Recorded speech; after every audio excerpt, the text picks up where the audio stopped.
Bukit Panimban. Sa Makagpay Mamusin, katagal ka muli yung mga stand.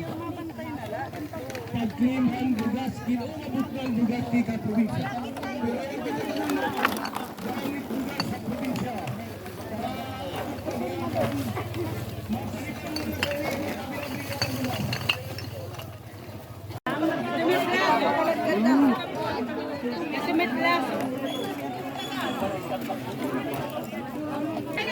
Amang itong program dito.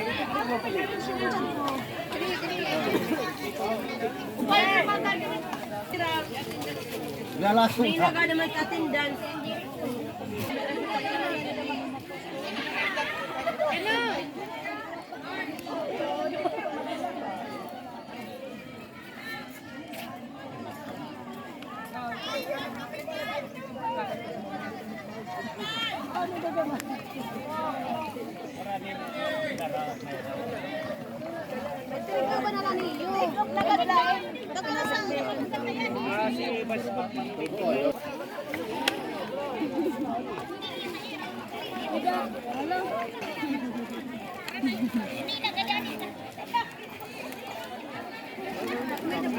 Mga pinaulit.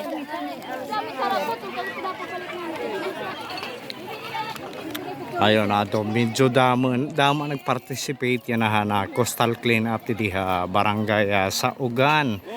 Baga ngadto kaunhan damo-damoan pa itong taadto ano.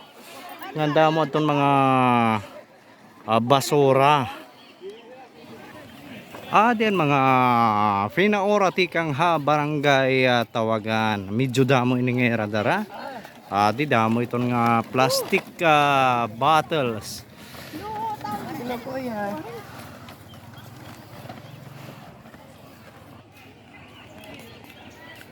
Ano wala na? Di baga natiro kuno damang plastic didi.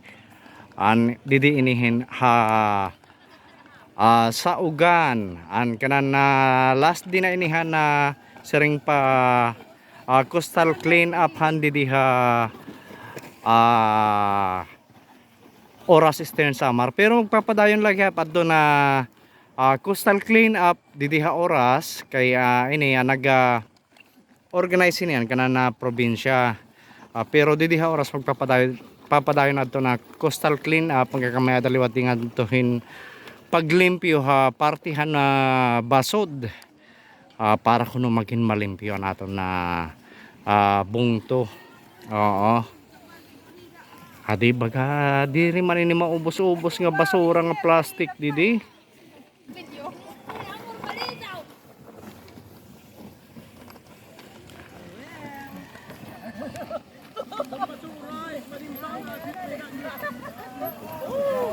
Hello, lovely ora.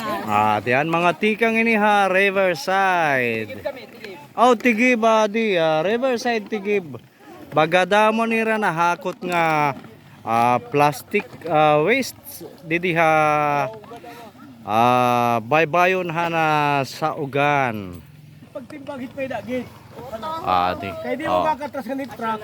Tapos balik ka mo, antis manimbang kay magpuprograma kita. Ano ha? Awanay, kumusta man ini nga ginbubuhat yan ang coastal cleanup didi dinihan na bungtuhan oras. Hapag kaya na kinikita ko nga maupay ang hinabo hina coastal clean up. Kan yan na ikaapat na ini kaadlaw ang katapusan culmination na ang aktibidad.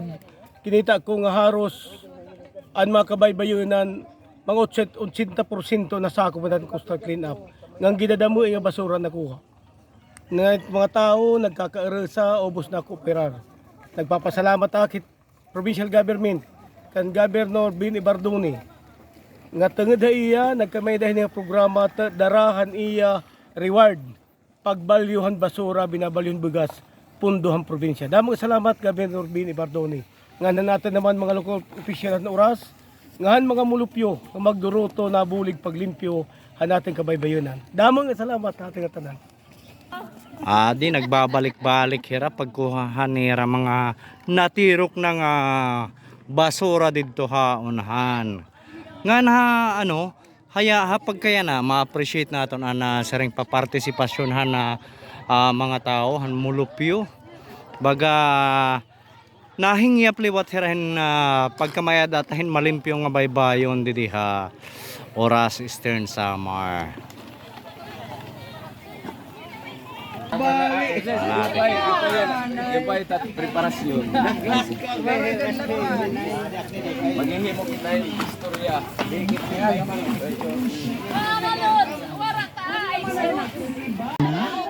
Ikaw ba't na kamartis? Ada na kita natin community activity para natin Month of the Ocean. Ang Month of the Ocean, kundiin, mahuman natin yan ang activity nga magahatag hindamo ng mga leksyon na atin. May unong, itong pagkataman, ito natin kalibungan, may unong, itong pagkataman ng pagkaurisa, ito natin igkasi mulupyo o tuminong din ito natin lugar. So pagtika, kinahangyo natin ang natanan, nga dumuot nga di, Oras National Agro-Industrial School. Unayes, awara kay patron hayra, nagpa-practice it parade. At yung mamlisa nagpa-practice it parade. Barangay Sabang. Sabang. Oras District Hospital. UDH, sunod. Congrats! Pwede ati Prisi, Mano. Hospital. Barangay Pangutan. Thank you.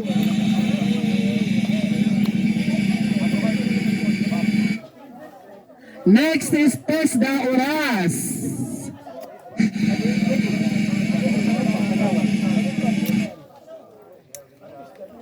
Dali, kay papatarpulin tayo. TESDA Oras. Barangay Tigib. At least da. Barangay Tigib. Yan di kapitan naman. Bureau of Fire Protection, Oras, BFP. Okay, may activity. Barangay Saugan. Barangay Saugan Iski Brian. Barangay Saurong.